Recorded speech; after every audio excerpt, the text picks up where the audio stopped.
स्वागत है आप सभी लोगों का द मास्टर प्रकाश क्लासेस के यूट्यूब चैनल में। तो आज इस वीडियो लेक्चर्स में रीजनिंग के टोटल 10 प्रश्नों पे हम लोग डिस्कस करेंगे। जैसा कि आपको पता है कि सुपर टेट में 5 अंक रीजनिंग के पूछे जाते हैं, तो उन्हीं सब चीज़ों को ध्यान में रखते हुए रोज़ाना आपको 10 नंबर का प्रैक्टिस सेट मिलेगा और ये बिल्कुल फ्री के नंबर होंगे। बस डेली आप इसी तरीके से जुड़े रहिए और रोजाना इन्हीं 10 प्रैक्टिस सेट मतलब 10 क्वेश्चंस का आप प्रैक्टिस करते रहिए। एक्स्ट्रा आपको कुछ भी करने की ज़रूरत नहीं है।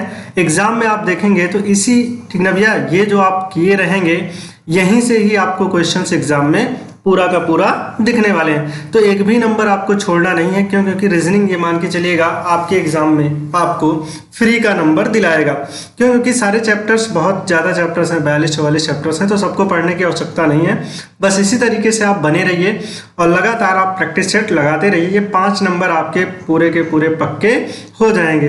अगर और हम आपकी जानकारी के लिए बता दें, अगर और किसी भी आप एग्जाम की प्रिपरेशन कर रहे हैं या आप फॉर्म डाले हैं, उसका पेपर देना जाएंगे और उसमें अगर रीजनिंग के कोई भी ठीक ना टॉपिक्स अगर पूछा जा रहा है कि कितने भी नंबर का क्यों ना पूछा जा रहा हो, तो आप देखेंगे इस वीडियो से आपको उस एग्जाम में भी हेल्प मिलने वाला है। तो चलिए पहले प्रश्न की तरफ बढ़ते हैं। पहला क्वेश्चन आपके स्क्रीन पे दिया गया है और इसमें आपको बताना है। विशेष सूचना यह है कि आप कॉपी और पेन के साथ जरूर बैठें। एट लास्ट में आपको बताना है कि कितने क्वेश्चंस आपके सही हो रहे हैं। काफी बच्चों ने ठीक ना खूब प्यार भी दे रहे हैं। जैसे यहाँ पे देखिएगा अंकित जी हैं, वो कह रहे हैं कि सर क्लास आपका बहुत हेल्पफुल है। तो ऐसे आप लोग भी ठीक ना अपना कोई भी कमेंट हो तो आप डाल सकते हैं। किसी भी क्वेश्चंस में अगर आपको डाउट लग रहा है तो वो भी आप बता सकते हैं। अगले वीडियो में उस क्वेश्चंस को ठीक ना दोबारा से और अच्छे से समझा दिया जाएगा। चलिए फिलहाल अब इसमें आप बताइएगा कि कौन सा आपका राइट आंसर है। प्रीवियस ईयर का क्वेश्चन है, ये आया हुआ क्वेश्चन है और ये एक नहीं कई एग्जाम में पूछा गया है। तो आप बताइएगा कि कौन सा राइट आंसर होगा। यहां से देखिएगा व्हील है और स्तनपायी है। फिर यहां से कह रहा है कि जैसे व्हील जो आपका होता है, आप जानते हैं कि स्तनधारी या फिर इसी को क्या कह देते हैं भैया, स्तनपायी के अंतर्गत आता है। तो कछुआ जो आपका होता है ये किसके अंतर्गत, किस वर्ग के अंतर्गत आता है? तो यहाँ पे देखिएगा पहला ऑप्शन क्या है भैया, इसमें आपको बताना है कि किसके अंतर्गत आता है। तो बहुत बच्चे क्या मार देते हैं वह चर, लेकिन ये नहीं होगा। इसका जो राइट आंसर होगा ये आपको बताना है। कमेंट बॉक्स में बताइएगा कि कौन सा आपका राइट आंसर होगा। जैसे व्हील जो आपका होता है वो किसके वर्ग के अंतर्गत आता है, स्तनपायी के अंतर्गत। वैसे आपको कछुआ जो होगा सरीसृप के अंतर्गत। बातें समझ रहे हैं भैया? तो ये आपका क्या हो जाएगा, option number B is a right answer. B बिल्कुल सही जवाब होगा। चलिए अगले प्रश्न की तरफ बढ़ते हैं। ये भी यहाँ से देखिएगा, ये आपका अच्छा प्रश्न है। इसमें आपको बताना है अनुमान से रिलेटेड, जिसको आप कह सकते हैं पूर्व धारणाएं जो आपकी होती हैं। कंक्लूजन नहीं, एजम्पशंस उसे कहते हैं। ये आपका एक स्टेटमेंट दिया गया है, इसको पढ़ के आपको बताना है कि राइट आंसर कौन सा होगा। कह रहा है केरल में सभी लोग साक्षर हैं। केरल में, अब इनका जो स्टेटमेंट है मेरे भाई, कह रहे हैं कि केरल में जो लोग हैं वो सभी लोग क्या हैं, सभी का जिक्र किया गया है, सभी लोग क्या हैं, साक्षर हैं। फिर यहां से देखिएगा कह रहा है कि केरल के लोग ना सुशिक्षित और सुसंस्कृत हैं। तो देखिए इसका सीधा सीधा कोई भी मतलब नहीं है। क्यों? क्योंकि जो सभी लोग अगर आप देखें तो शिक्षा के साथ साथ उसी भी दिशा में ठीक ना क्राइम भी उतनी तेजी से क्या हो रहा भैया, बढ़ रहा। बातें समझ रहे हैं? तो कोई जरूरी नहीं है कि जितने लोग शिक्षित हैं वो ठीक ना सुशिक्षित और ठीक ना सुसंस्कृत के तरीके से ही हों। तो इसका अनुमान ठीक ना इससे कोई लेना देना हमें तो नहीं लग रहा है। तो ये आपका क्या हो जाएगा भैया, ये आपका इसका अनुसरण नहीं कर रहा। दूसरा अगर आप देखें तो कह रहा है केरल के लोग परिश्रमी और ठीक ना निष्ठावान होते हैं। तो ये इन सबका सीधा सीधा मतलब ठीक ना सुशिक्षित हो गया, सुसंस्कृत हो गया, ठीक ना परिश्रमी हो गया या फिर निष्ठावान हो गया। सीधा सीधा ये एक ही कैटेगरी के वर्ड्स आपको दिखाई दे रहे हैं। तो कोई ज़रूरी नहीं है कि जो शिक्षित हों वो ये सब गुण रखते हों। बातें समझ रहे हैं भैया? जो शिक्षित हों ये सब गुण रखते हो ऐसा जरूरी नहीं है। तो इस केस में जो आपका राइट आंसर हो जाएगा ठीक ना। और ये जितने भी क्वेश्चंस लिए गए भैया वो अरविंद पब्लिकेशंस बुक से पढ़ाया जा रहा है आपको। बातें समझ रहे हैं? तो इसका जो राइट आंसर हो जाएगा भैया ठीक ना, नन ऑफ दिस ठीक ना, मतलब कि दोनों आपके क्या हो जाएंगे, ना तो एक होगा ना तो दूसरा आपका अंतर्निहित होगा। बातें समझ रहे हैं? ना तो आपका पहला अंतर्निहित है ना ही दूसरा। तो option number D is the right answer. चलिए अगले प्रश्न की तरफ बढ़ते हैं।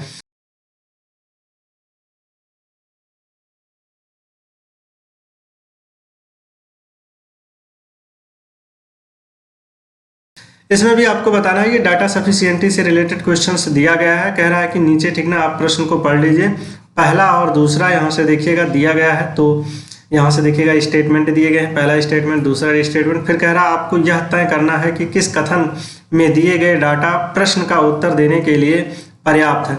तो ये जो आपके दो स्टेटमेंट दिए गए हैं, इसमें आपको बताना है कि उत्तर देने के लिए कौन सा पर्याप्त है, पर्याप्त भी है या नहीं भी है। दोनों कथन को पढ़िए और उत्तर दीजिए। अब ये मेन पॉइंट आपका ये है, कह रहा है किस माह में समान वर्ष में राकेश परीक्षा में बैठा था। तो आपको बताना है कि किस वर्ष में, ठीक ना, बातें समझ रहे हैं, किस वर्ष के किस माह में, आप कह सकते हैं किस माह में राकेश जो है परीक्षा में बैठा था। दो आपके पास स्टेटमेंट दिए गए हैं, इसी को ध्यान में रखते हुए आपको बताना है कि किस माह में, ठीक ना भैया, राकेश जो है वो परीक्षा में बैठा था। तो बताइएगा, कह रहा राकेश के भाई को ठीक प्रकार से याद है कि परीक्षा में उसने अप्रैल के बाद और नवंबर से पहले, ठीक ना, वो बैठा था और उस माह में बैठा था जिसमें क्या है भैया 30 दिन का, बातें समझ रहे हैं, जो मंथ आपका क्या होता है 30 दिन का होता है, उसमें इसने बैठा था। दूसरा कह रहा राकेश की बहन को याद है, ठीक ना, राकेश की बहन को याद है, ठीक इस प्रकार याद है कि वह परीक्षा में जून के बाद और दिसंबर, बातें समझ रहे हैं भैया, जून के बाद और दिसंबर के पहले बैठा था। उस माह में कितना 31 दिन नहीं थे, मतलब कि उस माह में कितने दिन थे भैया 30 दिन थे। तो यहाँ से देखिएगा पहला आपका जो निष्कर्ष दे रहा है, यहाँ से पहला अगर आप देखें तो हमसे कह रहा है कि केवल कथन पहला, ये कथन मतलब ये स्टेटमेंट पहला हो गया, ये स्टेटमेंट आपका दूसरा हो गया। यहाँ से कह रहा है कि केवल कथन फर्स्ट, ठीक ना, दिए गए डाटा प्रश्न का उत्तर देने के लिए पर्याप्त है, जबकि सेकंड नहीं है। दूसरे में कह रहा है कि दूसरा, ठीक ना भैया, देने के लिए पर्याप्त है, लेकिन पहला आपका पर्याप्त नहीं है। तीसरा वाले में अगर आप देखेंगे तो कह रहा है कि पहला स्टेटमेंट और दूसरा स्टेटमेंट दोनों मिला दिया जाए फिर भी, ठीक ना, इस प्रश्न के उत्तर देने के लिए, ठीक ना, ये डाटा पर्याप्त नहीं है। और ये लास्ट वाला है कि अगर दोनों को आप मिला दें, बातें समझ रहे हैं भैया, तो उत्तर देने के लिए क्या हो जाएंगे, पर्याप्त होंगे, ऐसा ये कह रहे हैं। तो बिल्कुल सही है। तो डाटा सफिशिएंटी, ठीक ना भैया, ये क्वेश्चन है, तो इसका जो राइट आंसर हो जाएगा ऑप्शन नंबर, ठीक ना, कौन सा, डी बिल्कुल सही जवाब होगा। कोरिलेट करेंगे तो आपको चीजें मिल जाएंगी। चलिए, सार्थक क्रम में इसको क्या करना है भैया, व्यवस्थित करना है, ये आप बताइएगा। परोसना हो गया, सब्जी हो गया, तैयार करना हो गया, काटना, स्टोर करना हो गया। तो इसमें आप बताइएगा कि कौन सा आपका राइट आंसर होगा। तो पहले मेरे भाई सब्जी आपके पास आएगी, तो पहले नंबर पे ये हो जाएगा। फिर आप उसकी सब्जी की क्या करेंगे, कटाई करेंगे, बातें समझ रहे हैं। कटाई करने के बाद में उसको क्या करेंगे, तैयार करेंगे, तो तीसरे नंबर पे तैयार करना हो गया। फिर उसको क्या करेंगे, जैसे जब खाना भैया बन जाता है तो का स्टोर, मतलब रख देते हैं थोड़ी देर के लिए, नहीं बोलो तो उसको क्या कर देंगे भैया, स्टोर कर देंगे। स्टोर करने के बाद में उसको क्या करेंगे, आप परोसेंगे। तो यहाँ से देखिएगा पांचवा सबसे आखिरी पे, मतलब कि ये दो ऑप्शंस आपके वैसे कट गए, ये देखिएगा लास्ट पे ये आ रहा। तो सबसे पहले आपका कौन सा आ जाएगा भैया, 2 नंबर वाला आ जाएगा। फिर यहाँ से देखिएगा, फिर आपका क्या हो जाएगा, 5 आ जाएगा। फिर यहाँ से देखिएगा 3 नंबर 3 पे है, फिर आपका 4 है, उसके बाद फिर आपका 1 है। तो कौन सा आपका 3 5 4 1, option number 3 2 5 3 4 1, option number D is a right answer. D बिल्कुल सही जवाब आपका होगा। चलिए अगले प्रश्न की तरफ बढ़ते हैं। यहाँ से देखिएगा ए जो है वो इंजीनियर को डिनोट कर रहा है, ये आपका क्या है भैया, इंजीनियर को डिनोट कर रहा है। बी आपका क्या है भैया, अच्छे वक्ता को डिनोट कर रहा है, बी वाला ये जो सर्कल है। और जो सी वाला है वो किसको भैया, डॉक्टर को डिनोट कर रहा है। तो ये जो सी वाला बॉक्स है डॉक्टर को। अब यहाँ से देखिए कह रहा है कि कौन, यहाँ से कह रहा है कौन सी संख्या उन डॉक्टरों, ठीक ना, उन डॉक्टरों की गोतक, ये इस चीज को ध्यान देना। फिर कह रहे हैं कि जो ना तो इंजीनियर है और ना ही क्या अच्छे वक्ता है। इसका सीधा सीधा मतलब है उन डॉक्टर के बारे में आपको बताना है जो ना तो इंजीनियर है और ना ही क्या है भैया, अच्छे वक्ता है। तो अच्छे वक्ता, ये आपका ये बाउंड्री अगर आप देखें तो इधर वाला ये क्या है भैया, अच्छे वक्ता की है ये वाला।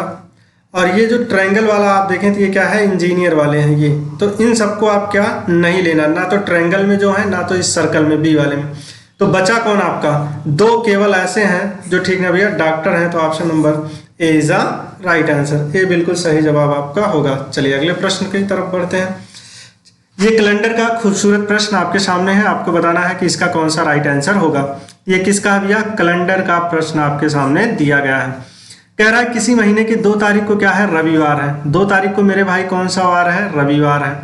बातें समझ रहे हैं। फिर यहाँ से देखिएगा, कह रहा उसी महीने में 31 तारीख को कौन सा दिन होगा।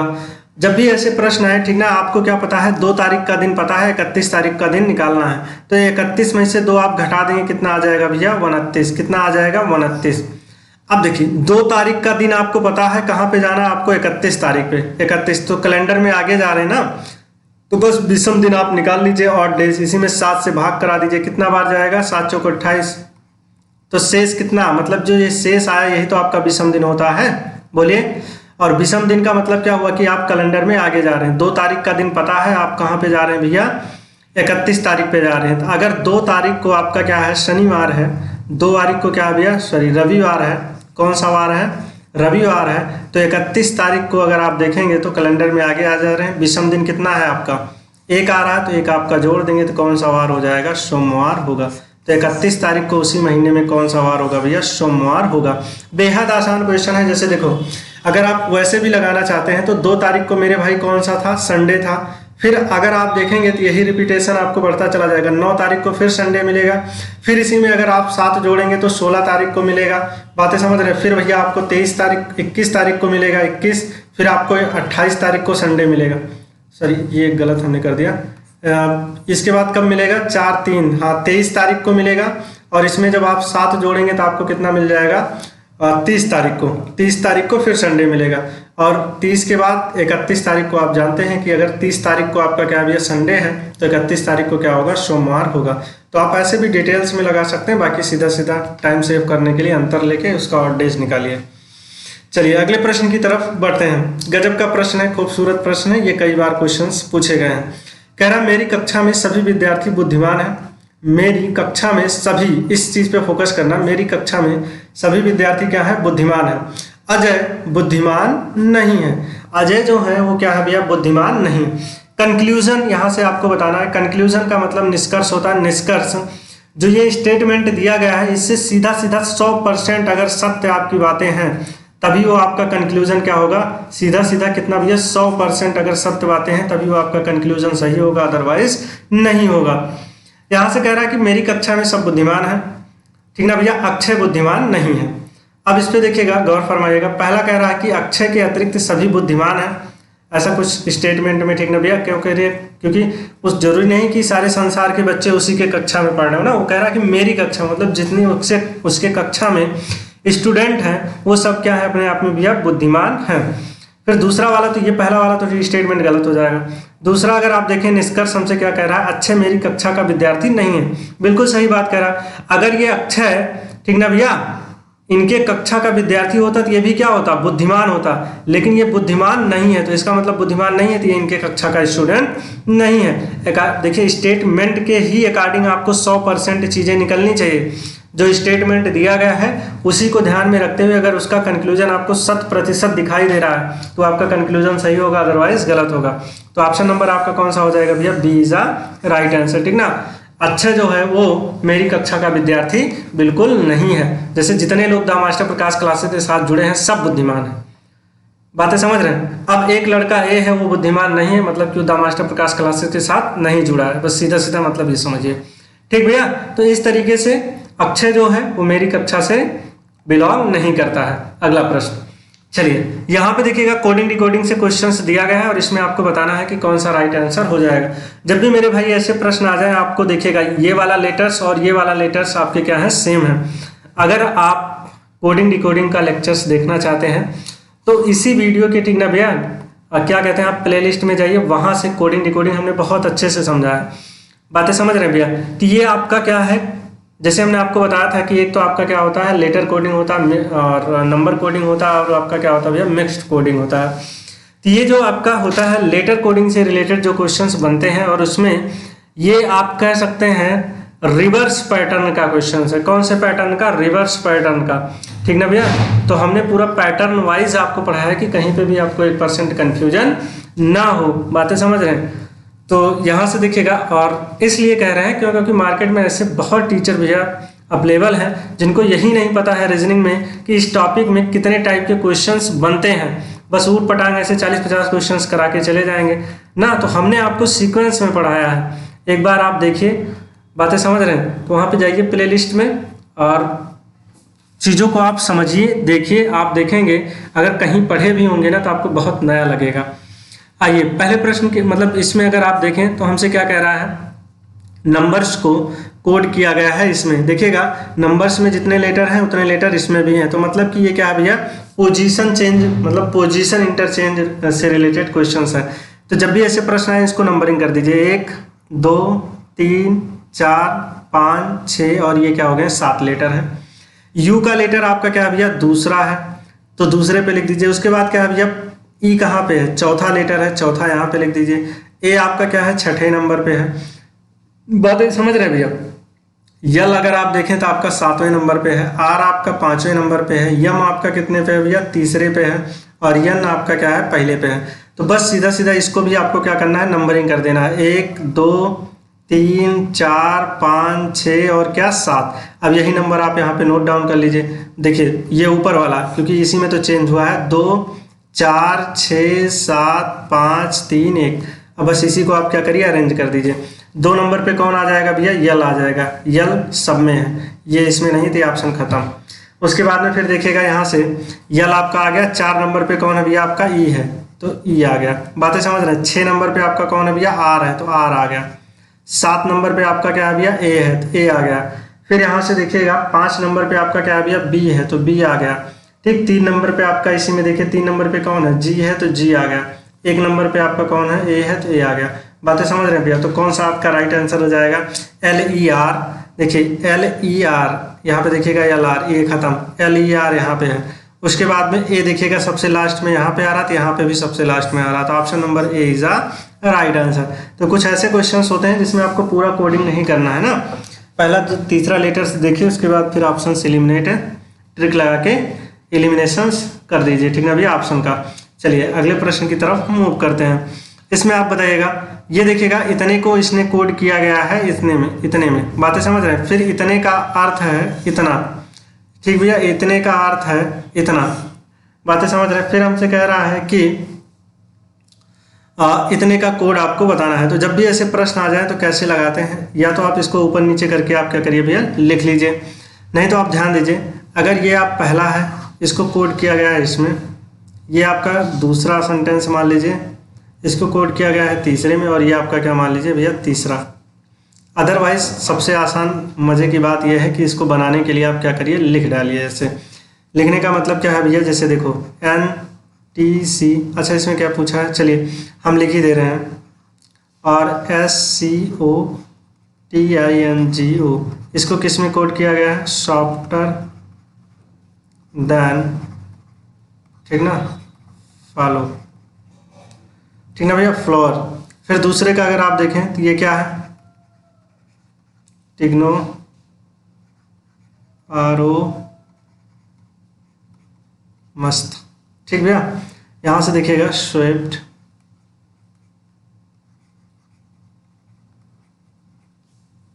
और फ्रेग्रेंस, ये आपका क्या हो जाएगा।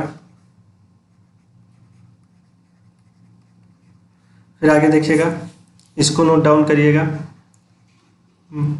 SCO। अच्छा ये ऐसा अगर आप कर लेंगे ना तो चीज़ें भी आपको ऊपर नीचे हो जाती हैं और आराम से दिखने लगती हैं। और अगर आप मिक्सअप रहता है तो कुछ चीज़ें ऐसी होती हैं जो आप छूट जाती हैं और हमें पता भी नहीं चलता है। और ये क्या है आपका भैया, स्माइल। तो फ्रेग्रेंस का आपको क्या बताना है, कोड बताना है। तो चलिए हम यहाँ पे कलर चेंज कर ले रहे हैं जिससे आपको चीज़ें आसानी से, ठीक ना भैया, समझ में आ जाए। देखिए इन दोनों में आप देखिए कोई वर्ड्स आपको कॉमन दिख रहा है, बिल्कुल दिख रहा है। ये देखिएगा टिग्नो यहाँ पे है, तो टिग्नो यहाँ पे है, तो टिग्नो का कोड यहाँ पे देखिएगा। इन दोनों में कौन सा भैया, ठीक। अब देखिए पहले और तीसरे में आप देखिए कोई लेटर, देखो पहले और तीसरे का अगर जिक्र करें तो यहाँ पे SCO है, यहाँ पे भी आपका SCO है। और पहले और तीसरे में अगर कोई लेटर आपको कॉमन दिख रहा हो तो देखो जरा, पहले और तीसरे में देन, ये पहले और तीसरे में ये कॉमन है। फिर यहाँ पे आ जाइए दूसरे और तीसरे में कॉमन देख लीजिएगा। दूसरे और तीसरे में अगर आप देखें तो यहाँ पे कौन है भैया, क्या पढ़वा हो, मस्त, ठीक। MST अब तो बहुत कुछ पढ़ा जाता है ना शॉर्ट फॉर्म में। और इसमें अगर आप देखें स्वीट यहाँ पे है, और ये आपका भैया स्वीट यहाँ पे है, तो बचा कौन, फ्रेग्रेंस का जो कोड होगा वो आपका क्या हो जाएगा RH O। ठीक, तो ऑप्शन नंबर कौन सा, D is a right answer. D बिल्कुल सही जवाब आपका होगा। चलिए अगले प्रश्न की तरफ बढ़ते हैं। आइए, गजब का प्रश्न है, ठीक ना भैया। अच्छे इस टाइप के प्रश्न में, ठीक ना, कंफ्यूजन में जीते हैं और पूरा का पूरा ऑप्शंस लगाते हैं। आपको ऐसा ट्रिक बताएंगे, ऐसा अप्रोच बताएंगे जो सीधा सीधा आप, अगर आपके पास टाइम कम है तो आप केवल उसी ऑप्शन को टिक करके आ जाइए, आपका 90% उम्मीद है कि वो ऑप्शन आपका सही ही होगा। बातें समझ रहे हैं भैया। तो जब भी ऐसे क्वेश्चंस आपके एग्जाम में आए, ठीक भैया, तो आप जैसे यहाँ पे देखिएगा कह रहा है कि इतना इज इक्वल टू इतना और इतना इज इक्वल टू इतना, ठीक ना भैया, तो बेहद ध्यान से समझना। और यहाँ पे देखिएगा सिंबल को उसने क्या कर दिया है, चेंज कर दिया। कह रहा है कि इतना बराबर इतना आपको सॉल्व करना, इतना बराबर इतना और इतना बराबर आपको इतना, इतना बराबर इतना। नंबर को मतलब कि देखिएगा काफी बच्चे क्या होते हैं, मैक्सिमम बच्चे ऐसा ही करते हैं। यहाँ से कह रहा है कि जोड़ को, ठीक ना, जो यदि जोड़ क्या हो जाए, घटाए, मतलब घटाने के काम में लिया जाए। बातें समझ रहे हैं। जोड़ के स्थान पे क्या, घटाव का सिंबल कर दें। भाग के स्थान पे क्या है, जोड़ का सिंबल कर दे। माइनस के स्थान पे गुणा का सिंबल कर दे। गुणा के स्थान पे भाग का सिंबल कर दे, ठीक ना भैया। तो कौन सा समीकरण इसको क्या करेगा, संतुष्ट करेगा। तो मैक्सिमम बच्चे क्या करते हैं, बस इसे चेंज करना चालू कर देते हैं। लेकिन हम आपको ट्रिक बता रहे हैं, ठीक ना, नोट करके लिख लीजिएगा। और ये मान के चलिएगा इस टाइप का कोई भी प्रश्न आता है तो आप टिक लगा के इसे चले आइएगा, वो आपका 90% उम्मीद है वही आपका क्या होगा, सही होगा। अदरवाइज आप आराम से चीजों को सॉल्व कर लीजिएगा। केवल एक ही ऑप्शन आपको सॉल्व करना पड़ेगा। Rare of the rare case ऐसा होता है कि दो ऑप्शंस आपको सॉल्व करने पड़ जाए, अदरवाइज ठीक ना, ज्यादा से ज्यादा आपके ऑप्शंस क्या हो जाते हैं, एलिमिनेट हो जाते हैं। तो समझिए, यहां से भाग वाले ऑप्शंस को पकड़िएगा। कह रहा है हमसे, यहां से समझो भैया, ये कह रहा है कि गुणा को क्या कर दिया जाए, भाग के लिए है। गुणा जो आपका है वो किसके लिए है भैया, भाग के लिए है। तो आप उस ऑप्शन को पकड़िए जहां पे गुणा के स्थान पे हम भाग रखें और वो नंबर पूरा पूरा क्या हो जाए भैया, कट जाए। गुणा के स्थान पे आप भाग रखें और भाग रखने के बाद में वो ऑप्शन जो आपका है, मतलब वो नंबर्स जो है उसमें वो पूरा का पूरा क्या हो जाए भैया, कट जा रहा है। तो ये मान के चलिएगा 90% आपका क्वेश्चन समाप्त हो गया। जैसे आप समझो, यहां से समझो, ये आपका क्या है, गुणा का सिंबल है। यहाँ पे अगर आप भाग का सिंबल लगाएंगे तो क्या ये 4 14 को पूरा पूरा काट पाएगा, नहीं काट पाएगा। तो ये ऑप्शन आपका नहीं होगा, ठीक ना भैया। यहाँ पे देखिएगा, यहाँ पे आप भाग का सिंबल लगाएंगे, ये गुणा के स्थान पे भाग का सिंबल लगाएंगे तो ये पूरा का पूरा ये 5 को क्या कर, मतलब 10 को क्या कर देगा भैया, काट देगा। तो इसके चांसेस हैं। अब देखिएगा यहाँ पे गुणा का सिंबल है, यहाँ पे अगर आप भाग का सिंबल लगाएंगे तो क्या ये पूरा पूरा 2 को काट पाएगा, 14 बिल्कुल नहीं काट पाएगा। तो ये इसको हटाइए। तो 2 ऑप्शन आपके क्या हो गए, खत्म हो गए। अब केवल आपको 2 ही ऑप्शन तो चेक करना है, तो आराम से चेक कर लीजिए। जैसे देखो, पहले ऑप्शन का अगर हम लोग जिक्र करें तो कह रहा है कि गुणा क्या हो जाए भैया, भाग हो जाए। तो यहाँ पे क्या कर दीजिए, आप भाग कर दीजिए। फिर यहाँ से देखिएगा माइनस क्या कह रहा है कि अगर ये माइनस है तो क्या हो जाए, गुणा हो जाए। तो मतलब माइनस के स्थान पे यहाँ पे क्या कर दे रहे हैं हम, गुणा। फिर कह रहा है कि प्लस जो है वो क्या हो जाए भैया, घटाव हो जाए। तो यहाँ पे क्या कर दीजिए, घटाव। इतने को आप सॉल्व कर लीजिए, कितना आना चाहिए, 130 आ रहा, तो मतलब आपका सही, अदरवाइज गलत है। ठीक, आ जाओ। ये देखिएगा 3 से इसको काटेंगे, 66 को कितना आ जाएगा, बोलो। ये पूरा का पूरा प्रोसेस आप एक ही साथ में निपटा दीजिए। देखो, ये 3 से इसको काटेंगे तो कितना हो जाएगा, 22, और 22 गुणे कितना, 11, माइनस कितना, 12। तो जब इसको काटेंगे, बातें समझ रहे हैं भैया, तो यहाँ से देखिएगा 11 दूना क्या हो जाएगा, ये आपका 22 होगा। 11 दूना क्या होगा, 22, और 11 दूना 22, तो कितना हो जाएगा, 24 माइनस 12, घटा देंगे कितना हो जाएगा, 230। देखिए सर्टिफाइड हो रहा है नहीं, 230 आ रहा है नहीं। Option number A is the right answer. ठीक भैया। तो जब भी ऐसे 2 ऑप्शन अगर आपको कटने लगे तो केवल एक ही चेक करिए। अगर अभी ऑप्शन नंबर ए आपका क्या होता, ना होता ना, तो ये सी वाला 100% था आपका सही होता। बातें समझ रहे हैं भैया। तो option number A is a right answer. ठीक, इसी तरीके से हम लोग लगाएंगे। ये टोटल भैया, जैसा कि हमने आपको बताया कि इस लेक्चर्स में टोटल 10 प्रश्न है, तो ये पूरा का पूरा क्या हो गया भैया, फिनिश हो गया। वीडियो कैसा लगा इस कमेंट बॉक्स में आपको जरूर बताना है, और कितना आप इस 10 प्रश्नों में से कितना क्वेश्चंस आप कर पा रहे हैं, ये भी आप कमेंट बॉक्स में जरूर शेयर करिएगा। चलिए फिर मिलेंगे इसी के अगले लेक्चर्स में। तब तक के लिए आप स्वस्थ रहिए, मस्त रहिए, अपनों का ख्याल रखिए, और द मास्टर प्रकाश क्लासेस के साथ जुड़े रहिए, अपनी तैयारी को बेहतर करिए।